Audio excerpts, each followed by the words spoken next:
दिया जाता। हजरत नूह अलैहिस्सलाम के बेटे ने भी नहीं मानी थी, मैंने भी अपनी औलाद को समझाया, मेरी औलाद भी नहीं मानती है। झूठ बोलता है तूने कभी औलाद को समझाया ही नहीं। कैसे समझाना था? यह समझाना होता है कि कभी आपने साल 6 महीने में कह दिया बेटे नमाज पढ़ लो, कभी आपने चलते फिरते कह दिया बेटे नमाज का वक्त हो गया, इसको समझाना कहते हैं। ऐसा तो लोग गैरों की औलाद को भी समझा देते। जब आग सामने रखी हुई हो, सामने आपका बच्चा चूल्हे की तरफ दौड़ता चला जाता है, अब मुझे बताओ क्या बाहर खड़े होकर के बिस्तर पर बैठ करके सिर्फ बच्चे को लेक्चर देते हो या जाकर के उसे पकड़ करके आग सालक करते हो? मुफ्ती मुबीन साहब के बयानात के लिए मुफ्ती साहब के ऑफिशियल चैनल मुफ्ती मुबीन तुर्क लालपुरी को सब्सक्राइब जरूर करें। अय्युहल्लज़ीना आमनू क़ू अनफुसकुम व अहलीकुम नारा वक़ूदुहन नास वल हिजारा अलैहा मलाइकतुन ग़िलाज़ुन शिदादुन ला यअसूनल्लाह मा अमरहुम व यफ़अलून मा युअमरून। सदक़ल्लाहुल अज़ीम।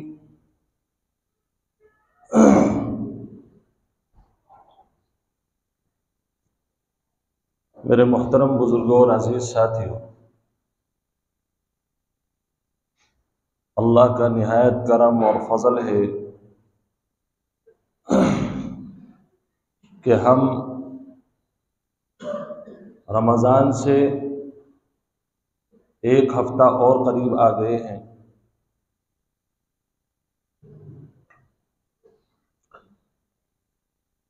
रमज़ान क्या और क्या गैर रमज़ान, एक बात जिसकी इस्लाह की बहुत ज़्यादा ज़रूरत थी, उस पर हमारे बड़ों की तवज्जो नहीं हो पा रही है।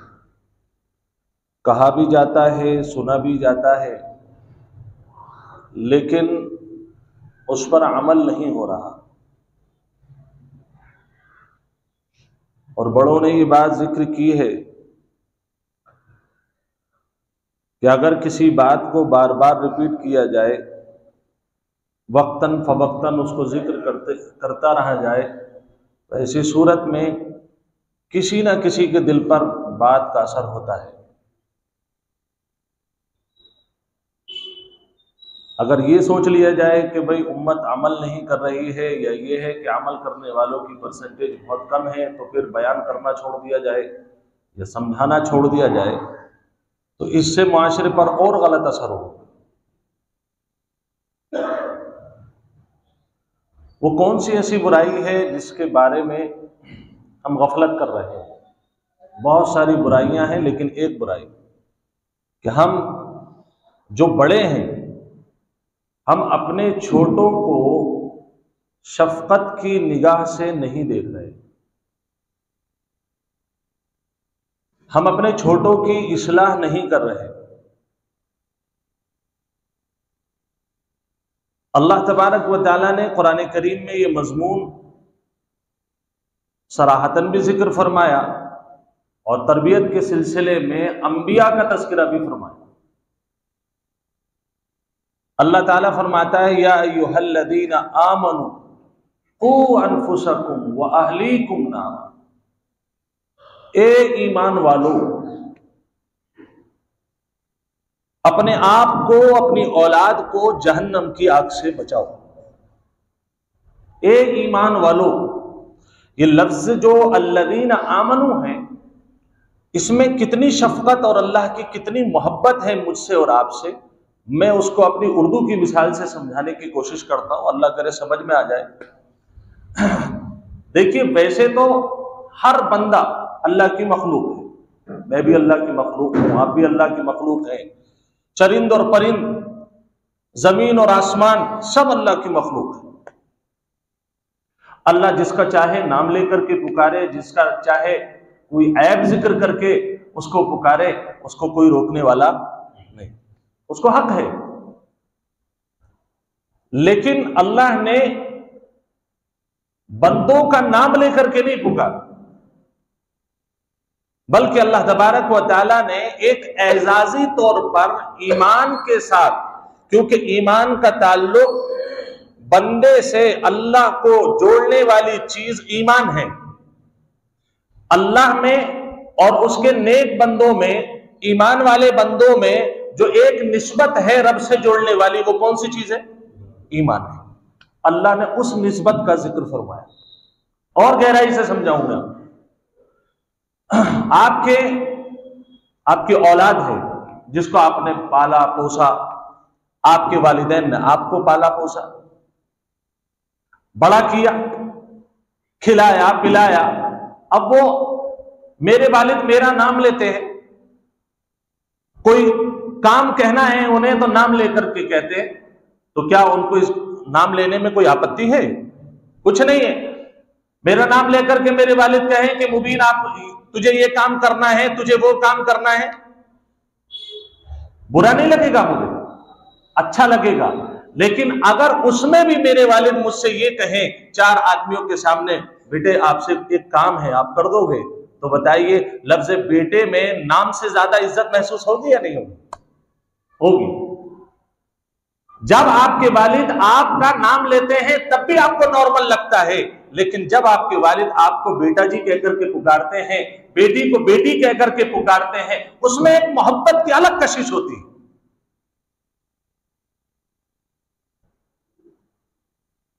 और आपको डीपली इसको समझाऊं मैं, आपके भतीजे हैं, भांजे हैं, आप उनको नाम लेकर के कहते हैं नाजिम साहब फला काम कर दीजिए, अब्दुल सत्तार साहब फला काम कर दीजिए।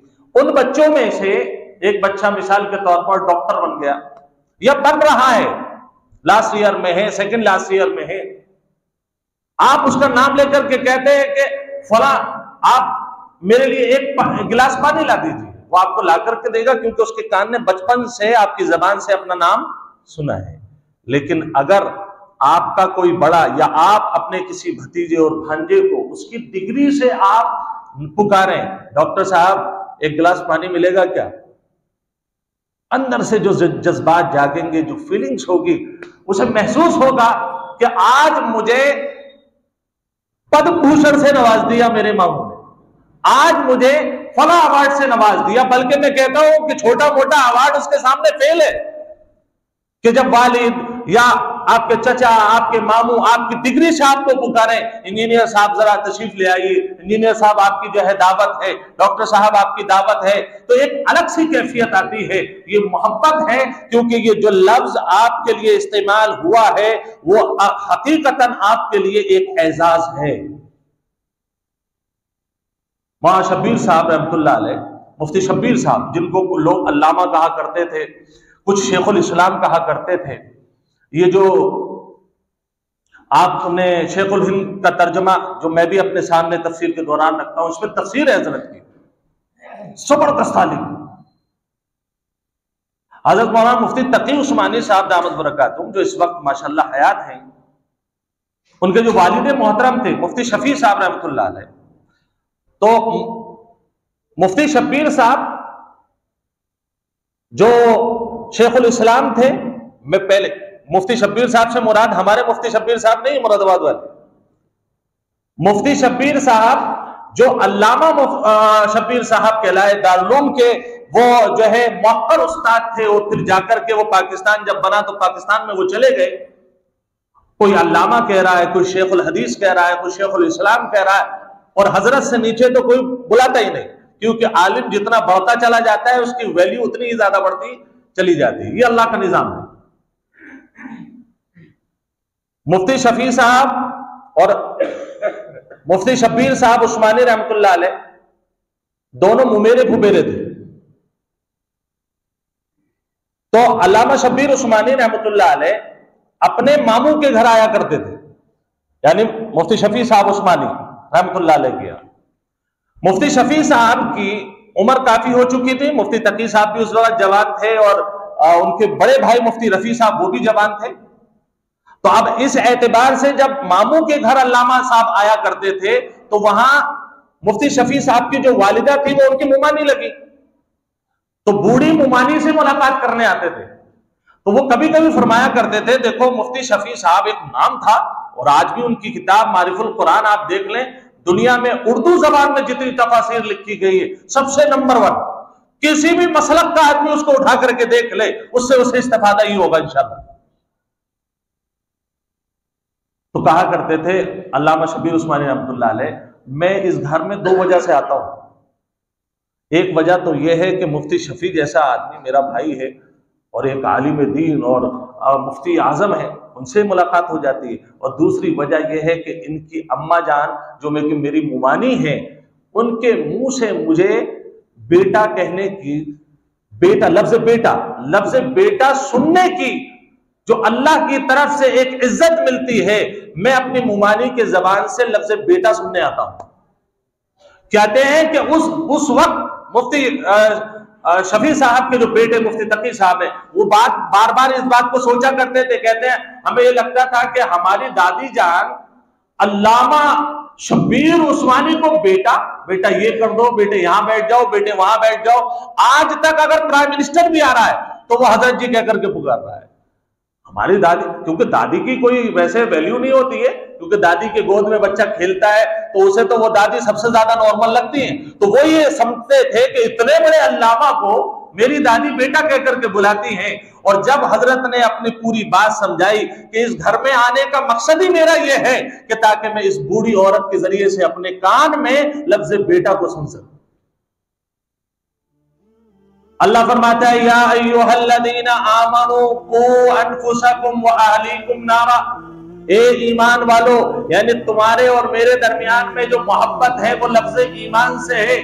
और समझ लो किसी को बेटा सुनने पर इतनी कशिश और जाज़बियत महसूस नहीं होगी और किसी को अपनी डिग्री पर इतना ज्यादा फख्र नहीं होगा जितना कि एक बंदे को अपने रब की तरफ से ईमान वाला कहने पर फख्र महसूस होना चाहिए कि मेरे रब ने मुझे जिस निस्बत से पुकारा है उस निस्बत से ज्यादा अजीम निस्बत कोई नहीं। या अय्युहल्लज़ीना आमनू, ए ईमान वालो, कू अनफुसकुम, अपने आप को बचा लो जहन्नम की आग से, व अहलीकुम नारा, और अपने घर वालों को भी बचा लो।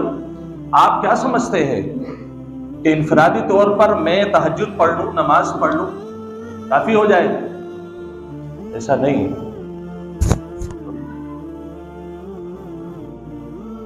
इनफरादी तौर पर अगर कोई अमल में कर रहा हूं, अल्हम्दुलिल्लाह, नमाज मैंने पढ़ी, रोजा मैंने रखा, ज़कात मैंने दी, नवाफिल मैंने पढ़े, अव्वाबीन पढ़ी, इशराक पढ़ी, चाश्त पढ़ी, लेकिन मैंने फजर में जाते वक्त अपनी बीवी को नहीं उठाया। मैंने फजर में जाते वक्त अपने जो बच्चा 12 साल का, 15 साल का, 17 साल का सो रहा है उसको टच नहीं किया। कि रात में लेट नाइट सोया है, 3 बजे सोया है, इसकी नींद टूट जाएगी। अल्लाह फरमाता है अगर इस वक्त घर में आग लग जाए, मिसाल दे रहा हूं, घर में गैस सिलेंडर फट जाए और घर में आग लगी हुई हो, बताओ तुम अपने बच्चों को जगाओगे या नहीं जगाओगे? बीवी को जगाओगे या नहीं जगाओगे? बहन को जगाओगे या नहीं जगाओगे? अल्लाह फरमाता है गुनाह असल में जहन्नम की आग है। गुनाह असल में जहन्नम की आग है। इन्नल्लज़ीना याकुलूना अमवालल यतामा ज़ुल्मन इन्नमा याकुलूना फी बुतूनिहिम नारा। मेरा अल्लाह फरमाता है कि देखो जो लोग गुनाह करते हैं, एक बात को समझ लीजिए कि जो लोग जुल्मन किसी का माल खाते हैं वो गुनाह है। और अल्लाह फरमाता है ये जितने भी हराम खाने वाले लोग हैं असल में ये अपने पेटों में जहन्नम की आग भर रहे हैं। हर एक गुनाह जहन्नम की आग है, लपट है। आप ये समझ लीजिए आपका बच्चा फजर की नमाज में नहीं उठा, आपने नहीं उठाया, आप उसे बिस्तर पर छोड़ करके नहीं आए हैं, खुदा की कसम जहन्नम के बिस्तर पर छोड़ करके आए। रोजे नहीं रख रहा, 12 साल हो गए, 15 साल हो गए, 17 साल हो गए, रोजा नाम की चीज उसके पास नहीं है। आप बड़े खुश नजर आते हैं। शहरी में कैसे उठेगा, पूरी रात कैसे निभाएगा?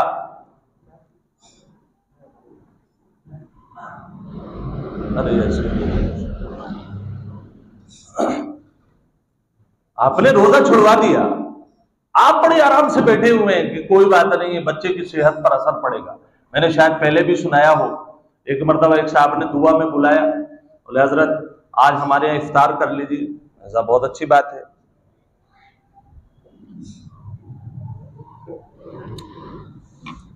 आज मेरे बच्चे का पहला रोजा है, आज मेरे बच्चे का पहला रोजा है। हो सकता है भाई 6 साल का हो, 7 साल का हो, अपने तरफ फिर भी अल्हम्दुलिल्लाह गनीमत है, अल्लाह का बड़ा शुक्र है, उलमा की बरकत है। मैं आगरे साइड की बात कर रहा हूं, बड़े पढ़े लिखे लोग हैं। मैंने कहा भाई हमारे यहां तो 7-8 साल का बच्चा अल्हम्दुलिल्लाह रोजा रख लेता है आमतौर से, चाहे वो 2 रखे, 3 रखे, 4 रखे। अब हम वही समझ करके चले गए। मैंने कि आज देखो, आज किसी बच्चे से मुलाकात होगी। अब एक बच्चा हमें, एक साहब हमें खाना भी दे रहे हैं, इफ्तार में पानी भी पेश कर रहे हैं, बहुत इज्जत तवाज़ु। मैंने कहा भाई उस बच्चे से तुम मिला दो, कौन सा बच्चा है वो? तो उन्होंने कहा हजरत यही तो है जो सामने खड़ा है, उसकी दाढ़ी के बाल भी पक गए थे। मैंने कहा ये बच्चा है तो फिर इनके वालिद साहब को क्या कहा जाए? अब्बा की उम्र 80 साल की, बेटे की उम्र तकरीबन 16-17 साल की उम्र होगी, पहला रोजा रख रहा है। शर्म करो, कुछ तो गैरत करो। अल्लाह की रोटी खाते हो, अल्लाह का सालन खाते हो, अल्लाह की दी हुई जो अताएं हैं उन पर तुम गुजर बसर कर रहे हो, और तुमसे 1 महीने के रोजे नहीं रखे जाते। तुम 15 साल के हो गए, 16 साल के हो गए, 17 साल के हो गए। मैं एक हदीस को आपको समझाना चाहता हूं। मेरे हबीब मोहम्मद रसूलुल्लाह सल्लल्लाहु अलैहि वसल्लम की इस अमल को नकल फरमाते हैं। एक सहाबी रसूल फरमाते हैं रसूलुल्लाह सल्लल्लाहु अलैहि वसल्लम ने हुक्म दिया, बल्कि पूरी उम्मत को यह हुक्म दिया है कि अपने बच्चों को जिस वक्त वो 7 साल के हो जाएं, उनको नमाज के बारे में तरगीब दो, और जब 10 साल के हो जाएं वज़रिबूहुम अलैहा वहुम अबनाउ अश्र, जब 10 साल के हो जाएं तो सिर्फ समझाने से काम नहीं चलेगा, उन पर डंडा फेरिए आप संभाल के। क्या कर रहे हो? मां को कहना चाहिए हमारे यहां रोटी नहीं है, इल्ला ये कि वो बीमार हो, अलग सी बात है, वो एक मजबूरी की बात है। 10 साल का हो गया, बाप की जो मोटरसाइकिल है वो खुद चलाना जानता है, कार चलाना जानता है, जो बाप खा रहा है वो खुद खाना जानता है, वो लिबास जो बाप के पास नहीं है मार्केट से जिद करके वो लाना जानता है, सारी चीजें जान गया, लेकिन रब को कैसे मनाया जाता है वो तेरी समझ में अभी तक नहीं आया। वज़रिबूहुम अलैहा वहुम अबनाउ अशर, कि जब 10 साल का हो जाए बच्चा, उसको मारो नमाजों के लिए, और उसको मारो के जो इबादत के लिए, रोजा हो, नमाज हो, इन तमाम चीजों में आपको तरतीब देनी होगी और बच्चों को तरगीब देनी होगी कि आपको नमाज कब पढ़नी है और रोजा कब रखना है। 10 साल का हो गया, उसे गाने याद है, 10 साल का हो गया, उसे फिल्म इंडस्ट्री की वो गलीज एक्ट्रेसेस जो है उनके नाम याद है, जो एक्ट्रेस है उनका नाम याद है, सारी चीजों के नाम या पूरी इंडस्ट्री की लिस्ट गिना देगा, लेकिन उसे ये नहीं पता है कि रमजान का रोजा फर्ज है और क्या अल्लाह तबारक व तआला रोजा छोड़ने पर मारता है, रोजा छोड़ने पर अज़ाब देता है। क्यों नहीं सिखाया? ये माँ बाप ने नहीं सिखाया। ये समझते हैं कि अगर मेरा बच्चा 10 साल की उम्र में रोजा रखेगा तो कमजोर पड़ जाएगा। अल्लाह तबारक व तआला नबियों का जिक्र फरमाता है, वकान यअमुरु बिस्सलाति वकान यअमुरु अहलहु बिस्सलाति वज़्ज़कात। हजरत इस्माइल अलैहिस्सलाम के बारे में अल्लाह ने हुक्म जिक्र फरमाया कि वो अपने अहलो अयाल को नमाज की, इबादत की तलकीन किया करते थे। वअमुर अहलका बिस्सलात, हुक्म दो अपने घर वालों को, बीवी को, अगर माँ कोताही कर रही है उसको समझाइए, वालिद कोताही कर रहे हैं उनको भी प्यार और मोहब्बत से समझाइए, और अगर औलाद है तो सख्ती के साथ समझाइए। और अल्लाह तबारक व तआला ने आगे फरमाया वस्तबिर अलैहा वअमुर अहलका बिस्सलात वस्तबिर अलैहा। और देखो सिर्फ उसे ही नहीं कहना है, तुम्हें भी रोजा रखना है। कभी ये समझो कि मुफ्ती साहब ने तो कहा है बच्चों पे डंडा फेरो, इसलिए बच्चों को सबको शहरी में उठा दिया और उठा करके खुद बिस्तर पे सोने चले गए। ऐसा नहीं होना चाहिए, आपको भी उस पर अमल पैरा होना पड़ेगा। ये तो बरकतों का महीना है, ये तो मोहब्बत का महीना है। अल्लाह से इश्क का महीना है और तुम सो रहे हो। ये तो वही बात हो गई कि शादी आपकी हो रही है, लोगों ने जबरदस्ती सेहरा आपके बांध दिया, पगड़ी बांध दी, मेकअप करा दिया, और जब नंबर कबूल का आया तो आप सो गए पीछे को। बोले मान साहब तुम ही कर लो सारा कबूल, मुझे बाद में जगह देना। तो चल जाएगा काम, सारी नेमतें मिल जाएंगी, बीवी मिल जाएगी, और जो ससुर की तरफ से हदिये तहाइफ आपको मिलने थे वो उसके मुस्तहिक हो जाएंगे। नहीं, असल अमल था, आप अमल के वक्त सो गए। अगर रमजान की बरकतों वाले महीने में आप सो गए, अल्लाह की एक भी रहमत तुम्हें नहीं मिलेगी। खुदा के बंदो, किस दुनिया में जी रहे हो? नफ्स खत्म होना है। और हमारे यहां बड़ी आसानी से कह दिया जाता है, एक साहब एक मुफ्ती साहब के पास आए और आकर के कहने लगे मेरे बच्चे का करियर बन गया माशाल्लाह। कैसे? कि उसने फला फला तालीम हासिल की थी और उसके बाद उसकी बड़ी अच्छी जॉब लग गई, लेकिन अब थोड़ा सा दीन से हट गया है। क्या? थोड़ा सा, जरा सा दीन से हट गया है। हज़रत डॉक्टर अब्दुल हई साहब रहमतुल्लाह अलैह इसकी जरा दीन से हट गया, इसकी मिसाल लेते थे। एक साहब अपने मरीज को लेकर के आए, मरीज का इंतकाल हो चुका। डॉक्टर साहब से पूछा, डॉक्टर साहब देखना जरा क्या मर्ज है इसको, ये तो आप हिलना झुलना भी इन्होंने बंद कर दिया, आंखें भी नहीं चला रहे। डॉक्टर साहब ने चारों तरफ देखा, बोले भाई हाथ पैर गुर्दे दिल वगैरह सब कुछ सलामत है, बस जरा सी रूह निकल गई है। क्या हुआ? जरा सी रूह निकल गई है। वो कह रहे हैं बस जरा सा दीन से हट गया है। ये जरा सा मामला बड़ा खराब है, क्योंकि जरा सी जहन्नम की आग भी मुझसे और आपसे बर्दाश्त नहीं होगी। हमारे यहाँ का मसला ये है, हमारे यहाँ बड़े आसानी से कह दिया जाता है। हजरत नूह अलैहिस्सलाम के बेटे ने भी नहीं मानी थी, मैंने भी अपनी औलाद को समझाया, मेरी औलाद भी नहीं मानती है। झूठ बोलता है तूने कभी औलाद को समझाया ही नहीं। कैसे समझाना था? यह समझाना होता है कि कभी आपने साल 6 महीने में कह दिया बेटे नमाज पढ़ लो, कभी आपने चलते फिरते कह दिया बेटे नमाज का वक्त हो गया, इसको समझाना कहते हैं। ऐसा तो लोग गैरों की औलाद को भी समझा देते। जब आग सामने रखी हुई हो, सामने आपका बच्चा चूल्हे की तरफ दौड़ता चला जाता है, अब मुझे बताओ क्या बाहर खड़े होकर के बिस्तर पर बैठ करके सिर्फ बच्चे को लेक्चर देते हो, या जाकर के उसे पकड़ करके आग से अलग करते हो? पकड़ करके आग से अलग करते हो। कभी पकड़ा अपने हाथ अपनी औलाद का, उसने कहा कि मुझे 10,000 चाहिए, आपने निकाल करके 10,000 रुपए दे दिए, कभी सवाल नहीं किया 10,000 रुपए, उम्र तेरी 12 साल की है, उम्र तेरी 14 साल की है, 10,000 खर्च क्या करेगा? अब वो अय्याशी कर रहा है, अब वो शराब का आदी हो गया है, कल को वो नाफरमान हो जाता है, फिर शिकायतें करते हो। मैंने तो समझाया बहुत था, आपने कुछ नहीं समझाया, सिर्फ ज़बानी खर्च किया, लेक्चर दिए, कभी हाथ पकड़ करके ये नहीं कहा मेरे बेटे आज नमाज को चलते हैं, मेरे बेटे जहन्नम की आग बड़ी सख्त होगी। कभी आपने समझाया बेटे को बेटे शराब पीना हराम है, मेरा रब मैं तुझसे जितनी मोहब्बत करता हूं, मेरा रब तुझसे उससे भी ज्यादा मोहब्बत करता है। कभी बैठ करके 10 मिनट औलाद को समझाया आपने? नहीं समझाया। आज सिर्फ साल में 1-2 मरतबा लेक्चर दिया, गुस्सा आया, आपने उस पर फटकार लगाई, गजब उसके ऊपर आपने नाजिल किया, और उसके बाद आप मुतमईन हो गए कि साहब मैंने तो समझा दिया।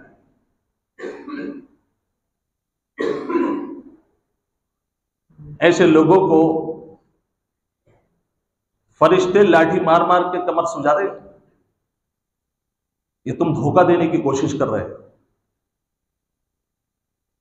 अल्लाह के नबी सल्लल्लाहु अलैहि वसल्लम की एहतियात बचपन से कैसे। हजरत हसन रजी अल्लाह ताला, नाम सुना है? अरे साहब नाम सुना है नहीं सुना है? हजरत हसन रजी अल्लाह ताला का नाम सुना है? कौन है? नवासाए रसूल, जिगरे रसूल। क्या आप खुतबा दे रहे, हजरत हसन रजी अल्लाह ताला सामने गेट से आ गए, उतर गए, पकड़ लिया हजरत हसन को, बोसा दिया, लोग चूमते हैं, मेरे नबी अपने नवासों को सूंघते थे, खुशबू आ रही है। लोगों को बताया, लोगों के अपने बच्चों में प्यार नजर आता है, वो बोसा लेते हैं, मुझे तो मेरे अपने नवासे में जन्नत के फूलों की खुशबू आती है, मैं सूंघता हूं अपने नवासों को। हजरत हसन बच्चे थे, बच्चे। सदकात के कुछ खजूरें पड़ी हुई थी, ज़कात की कुछ खजूरें पड़ी हुई थी। सैयद जो बनु हाशिम होते हैं उनका ज़कात का इस्तेमाल करना उनके लिए जायज नहीं है, बल्कि पूरी उम्मत पर यह वाजिब है कि उन्हें अपने घर का एक मिंबर समझें, बल्कि अपने घर का सरदार समझें। जो आप खाते हैं, उस जो कमाते हैं, उसमें से हिस्सा मुतय्यन करें, ये अहले बैत के लिए। जो रसूलुल्लाह सल्लल्लाहु अलैहि वसल्लम की औलाद के लिए, वो हमारे घर के, बल्कि हमारे घर के सरदार हैं, वो हमारे सर के ताज हैं। क्यों? इसलिए कि वो मोहम्मद रसूलुल्लाह सल्लल्लाहु अलैहि वसल्लम की आल है। हज़रत हसन रज़ी अल्लाह तआला अन्हु बच्चे थे, आगे सामने से खजूर ज़कात की रखी हुई थी, मुंह में चली गई। नबी पाक सल्लल्लाहु अलैहि वसल्लम ने देखा, देख करके फरमाया, हसन बेटे यहाँ हो, यहाँ हो, यहाँ हो। क्या बात हो? लफ्ज है कफ, कफ के लफ्ज हदीस में आते हैं। जैसे हम कहते हैं मुंह में कोई बच्चा हमारा कोई ईंट पत्थर कोई मुंह में ले लेता है तो कहते हैं बेटा थू थू थू, जबान से निकाल दो आप इसको। अरबी में कफ कफ का लफ्ज इस्तेमाल होता है, मतलब मेरे बच्चे, मेरे नौनिहाल, मेरे लखते जिगर, मुंह से ये निकाल दो, इसलिए कि ये जहन्नम की आग है। हसन, ये तुम्हारे खाने की चीज नहीं है। ये लुकमा जब पेट में जाएगा उसका असर आएगा, जिंदगी के अंदर अंधेरा छा जाएगा। मेरे नबी ने हसन को प्यार से समझाया, बेटे ये तुम्हारे खाने की चीजें नहीं है। बचपन में आपने इस्लाह फरमाई है। आइए मैं आपको और समझाता हूं। हजरत अबू सलमा रज़ी अल्लाह तआला के एक बेटे हैं जिसकी तरबियत मोहम्मद रसूलुल्लाह सल्लल्लाहु अलैहि वसल्लम ने की, क्योंकि उनकी बीवी उनके इंतकाल के बाद रसूलुल्लाह के निकाह में आई और पूरी उम्मत की मां बनी। उनके एक बेटे हैं, वो बेटे रसूलुल्लाह के तरबियत में थे, रसूलुल्लाह ने उनको पाला पोसा था। एक मर्तबा वो सामने बैठे दस्तरखान पर और एक थाली लगी हुई थी। मेरे हबीब सल्लल्लाहु अलैहि वसल्लम ने देखा वो खाना खा रहे हैं, कभी इधर से उठा रहे हैं, कभी इधर से, कभी इधर से, कभी इधर से। हजरत जो इब्ने अबू सलमा का हुजूर पाक सल्लल्लाहु अलैहि वसल्लम ने हाथ पकड़ा और फरमाया, क्या कर रहे हो भाई, ऐसा ना करो, बल्कि खाना सब एक सा है। जिधर थाली का मुंह जोन सा भी हिस्सा तुम्हारी तरफ है, बस उसी तरफ से आप खाइए। हजरत इब्ने अबू सलमा उसी तरफ से खाने लगे। ये अंदाज था मेरे नबी का। बच्चे को बच्चा ना समझो, ये कोरा कागज है जो आज लिख दोगे कयामत तक, और इसकी जिंदगी के आखिरी दम तक वो लिखा हुआ रहेगा, उसी पर ही अमल करेगा। क्यों नहीं समझते आप इस बात को? आपने क्यों तरगीब नहीं दी? रसूलुल्लाह सल्लल्लाहु अलैहि वसल्लम का एक सहाबी और है, मैं बात खत्म कर रहा हूं, एक सहाबी और हैं, रसूलुल्लाह सल्लल्लाहु अलैहि वसल्लम के सामने ऐसी थाली में बैठ करके खाना खा रहे हैं। उन्होंने भी जगह जगह से खाना शुरू कर दिया। हुजूर पाक सल्लल्लाहु अलैहि वसल्लम फरमाया, भाई पहली बात तो यह है कि जिधर आप थाली का मुंह जोन सा भी आपकी तरफ है उस तरफ से आप खाइए। वो डर गए, अदब आया, मोहब्बत आई, वो खाया, उन्होंने खा करके मामला साफ हो गया। और उसके बाद खजूरें पेश की गई थाली में, अलग अलग किस्म की खजूरें थी। रसूलुल्लाह सल्लल्लाहु अलैहि वसल्लम कभी ये खजूर लेते, कभी वो लेते, कभी वो लेते। अब ये साहब जो बच्चे बैठे हुए हैं, वो कहते हैं ना कि दूध का जला छाछ भी फूंक फूंक करके पीता है। अभी तो रसूलुल्लाह ने तंबीह फरमाई है, अगर अब मैं दोबारा इधर आधर हाथ चलाने लगूंगा तो फिर हो सकता है मुझे समझाने की जरूरत पड़ जाए, इसलिए वो एक ही तरफ से खाने लगे। हुजूर पाक सल्लल्लाहु अलैहि वसल्लम ने तरबियत का दूसरा पहलू दिखाया और फरमाया कि भाई, इकराश नाम था उनका, इकराश ये क्या कर रहे हो आप? वहां खाना एक था तो एक तरफ से खाना चाहिए, यहां थाली में मुख्तलिफ किस्म की खजूरें हैं, जौन सी आपको पसंद हो वो उठा करके खाइए। ये तरबियत का तरीका था। कभी हमने अपने बच्चों को सिखाया, बेटे दाया हाथ से खाओ, बिस्मिल्लाह पढ़ करके खाओ। जिसने सिखाया उस पर अल्लाह की करोड़ों रहमतें, और जिसने नहीं सिखाया आज नियत कर लीजिए कि अपने बच्चे को इस्लामी तरबियत देंगे इंशाअल्लाह। उसको समझाएंगे रोजे की अहमियत क्या है, नमाज की अहमियत क्या है। अगर आज आपने नहीं सिखाया, कल को आपका बच्चा मुर्तद, अल्लाह ना करे मुर्तद हो गया, तो आप ये अल्लाह से शिकायत नहीं कर सकते कि ए अल्लाह, मैंने तो इसको कुरान पढ़ाया था, मैंने तो इसको फला फला के साथ में भी देखा था। आपकी कोई उज्र कबूल नहीं होगा। क्यों? इसलिए कि आपने मदरसे में भी भेजा तो ये कहकर के बेटे अगर चाहो तो चले जाओ, ऐसा नहीं है। हाथ पकड़ करके छोड़ करके आइए। मौलाना से कहिए, हजरत आप इसको कुरान पढ़ा दीजिए, ये कुरान पढ़ेगा और मेरी कब्र नूर से मुनव्वर हो जाएगी। अगर आप इस अंदाज पर तरबियत करेंगे, इंशाअल्लाह आपकी औलाद दुनिया में भी आपको फायदा पहुंचाएंगी और आखिरत में भी फायदा पहुंचाएंगी। अल्लाह तबारक व तआला हमें अपनी औलाद की सही तरबियत करने की तौफीक नसीब फरमाए।